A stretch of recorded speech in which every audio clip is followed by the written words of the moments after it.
ఇక నేను ఇంతకుముందు వీడియోలో చెప్పిన కదా, ఏదైనా కోరిక కోరుకొని లింగాన్ని లేపితే ఆ కోరిక నెరవేరుతుందని.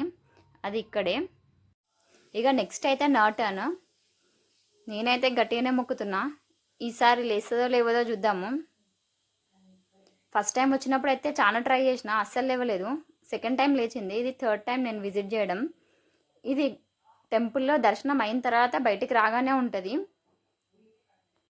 ఇప్పుడు కూడా లేచింది. సెకండ్ టైం వచ్చినప్పుడు లేచింది కాబట్టి ఆ కోరిక నెరవేరింది. ఇప్పుడు కూడా నెరవేరుతుందని అనుకుంటున్నా.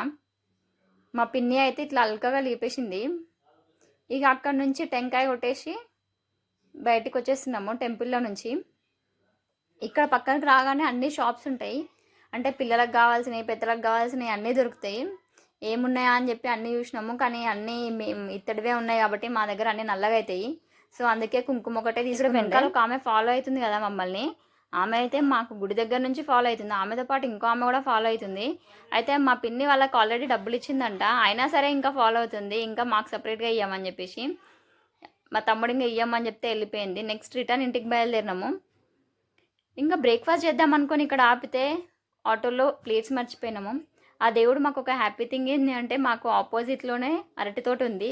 సో అరటాకులు తీసుకొని అరటాకులలో తిందామని చెప్పేసి పిన్ని అరటాకులు తీయడానికి వెళ్ళింది. ఇక ఈ తోట కనిపించకపోతే మేమైతే ఇంకొంచెం ముందుకెళ్ళిన తర్వాత బ్రేక్ఫాస్ట్ చేయాల్సి వస్తుండే. ఎందుకంటే ప్లేట్స్ లేవు, చేతిలో తినలేం కాబట్టి. ఇంకా షాప్లో ప్లేట్స్ కొనుక్కొని తినాల్సి వస్తుండే. కానీ అరటి తోట ఉంది కాబట్టి ఇంకా అరటాకులు అన్నీ తీసుకొని వచ్చినాము. అక్కడైతే ఎవ్వరు లేరు. ఎవరైనా ఉంటే అడిగి తీసుకుందాం అనుకున్నాము. ఇంకా రాగో అరటాకులే కదా, ఎవరు ఏమనుకోరని చెప్పేసి ఒక 5-6 అరటాకులు అయితే తీసుకొచ్చినాము. ఇక వాటిని కడగడానికి అక్కడ మంచిగా వాటర్ ఉన్నాయి. అక్కడ చిన్న హౌస్లా ఉంది. హౌస్లో వాటర్ ఉండే మేము ఆపిన దగ్గరనే. ఇంకా అందరం ఆటోలో కూర్చొని పులిహోర తింటున్నాం. అసలు అట్లా అరటాకులో పులిహోర పెట్టుకొని చెట్ల మధ్యలో తింటుంటే ఒక ముద్ద ఎక్కువనే తింటాము. అలా అందరం ఫుల్ టైట్గా తినేసి రిటర్న్ ఇంటికి బయలుదేరిపోయినాము. వెళ్ళే దారిలో చెట్లను చూడండి, అసలు ఆకులు తక్కువ పూలు ఎక్కువ ఉన్నాయి. ఈ చెట్లు చాలా ఉంటాయి అక్కడ సైడ్, రోడ్డుకి అటు ఇటు వైపులో ఉంటాయి. చాలా మంచిగా అనిపిస్తుంటాయి అట్లా ఫ్లవర్స్ ఎక్కువ ఉండేసరికి. ఇక మా యశు అయితే వెళ్ళేటప్పుడు ఉన్నంత హుషారు రిటర్న్ ఇంటికి వచ్చేటప్పుడు అయితే లేదు.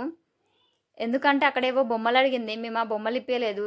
అవి చాలా కాస్ట్లీ అనిపించినాయి. అంటే కొన్ని షాప్సే ఉన్నాయి, ఇంటి దగ్గర చాలా బొమ్మలు ఉన్నాయి, అవి వాడుకోవచ్చు కదా ఎందుకు అని చెప్పేసరికి అలిగింది. ఇక ఆన్లైన్లో బుక్ చేస్తాము అది ఇది అని చెప్తే ఆటో ఎక్కింది, లేకపోతే ఆన్నే ఉంటుండేనేమో.